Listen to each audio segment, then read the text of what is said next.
వచ్చేసి మున్నార్లోని కోయంబత్తూర్ రోడ్డు. ఈ కోయంబత్తూర్ రోడ్లో లాస్ట్లో వచ్చేసి ఇక్కడ ఆల్ బుహారీ హోటల్ అయితే ఉన్నది. ఇక్కడ వచ్చేసి మనకు తినడానికి ఫుడ్ అయితే టేస్టీగా ఉంటుంది. మీకు మొత్తం ఇప్పుడైతే ఇక్కడ చూపిస్తాను నేను. ఇప్పుడు హోటల్ చూడడానికి అయితే ఎక్సలెంట్గా ఉన్నది, నీట్గా ఉన్నది, మనకు రెస్పాన్సిబుల్ అట్లానే ఉన్నది. ఇక్కడ నేనైతే పొరోటా చెప్పిన, పొరోటాతో పాటు చిచ్చినాడు చికెన్ అంట. ఇది చిచ్చినాడు చికెన్ వచ్చేసి 220. హోటల్లో మామూలు వేడి నీళ్ళు ఇస్తారు కదా, వేడి నీళ్ళు జీలకర్ర ఇస్తారు. ఎందుకంటే ఇక్కడ వెదర్ చల్లగా ఉంటుంది కాబట్టి. మనమైతే చికెన్ వేసుకుందాము, టేస్ట్ ఎలా ఉందో చెప్పేద్దాం ఇప్పుడే.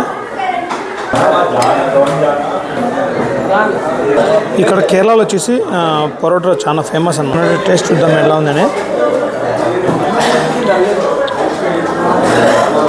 వర్మ వేరే లెవెల్, వర్మ ప్రామిస్గా. నేను పెట్టే వీడియో ప్రతి ఒక్కటి జెన్యూన్ ఉంటాయి. మీరు ఎప్పుడైనా ఇక్కడ కేరళకు వచ్చినప్పుడు ఈ హోటల్ ఎక్కడుందనేసి నేనైతే పైన లింక్ అయితే పెడతాను.